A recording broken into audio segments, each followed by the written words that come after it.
do you ever wonder how your life would have progressed if you didn't have some of these hardships? Like reading the book, like, you said that was sort of hit you in the face, how much you went through.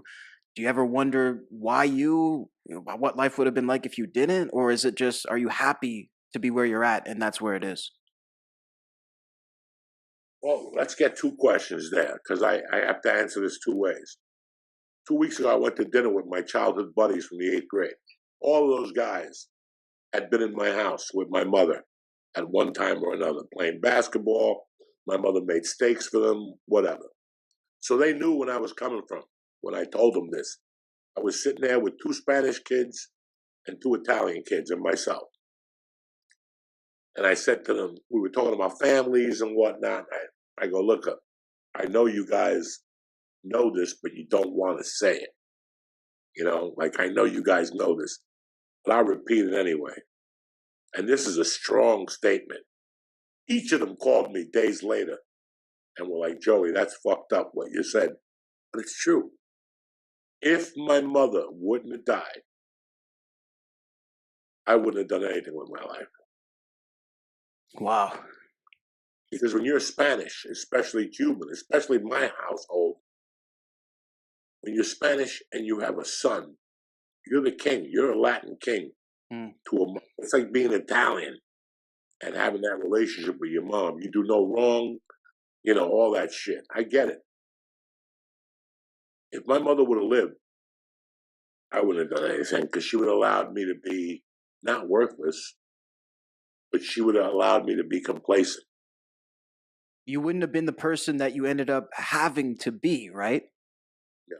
If you would have met me at 15 and we were still friends today, you would have said, well, before my mother died, I was a funny guy. I was a bit spoiled. And I thought the world owed me something. Which is like, that's the opposite. If I said describe the opposite of Joey Diaz, that's what I would describe. Yeah. Wow. So that is super fucked. And that really hit your friends. I was not the person I was with my mother. When my mother died, I was a kid that had an air conditioner in my room. I had HBO in my room. Living like a doctor. Cook for me. I had to do my own laundry and stuff. I had a vacuum. Thank God she made me do those things. But I was, what you call today a rich kid's son. Even though we weren't, even though we weren't rich. I had all the, I was going to get a car when I was 17, and I would have just kept getting chances until I fucked them up. I would have been one of those kids.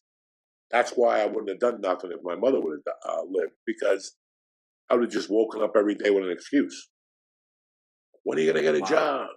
I told you, my friend's going to hire me when the books open up, all this shit that my mother wouldn't check up to see if I even had a friend that was going to get me a job. Right. I was the type of guy, like, I would tell my mom, I don't want fucking lettuce and tomato, Okay, I had a refrigerator filled with sodas at all times from the bar, and because she likes soda. So we had bar soda, and we had Lemon Up, and 7 Up, and Coca-Cola, and Dr. Pepper, and whatever the fuck, Tab. That's a diet soda from the 70s. Okay, heard of it. So you had like a sheltered life in a way when you were young. Would that be fair to say to a degree? But even though the bar was maybe a little less sheltered, right? No, it wasn't. She sheltered me, but I took the shelter off and kicked it to the side. Right. Okay. Right. So for all those years, when I tell those stories about going to 42nd Street in the 8th grade, we were being boys. Right. It's boys being boys. But I didn't have that killer instinct. Killer instinct did not come till she passed away. And I had to do things I didn't want to do. Right. It's no more, oh, you don't want eggs for breakfast. I'll make you pancakes. No. Welcome to the world, bitch. Welcome to the real world, bitch. They're serving pancakes. You don't want them? Eat dick. Right.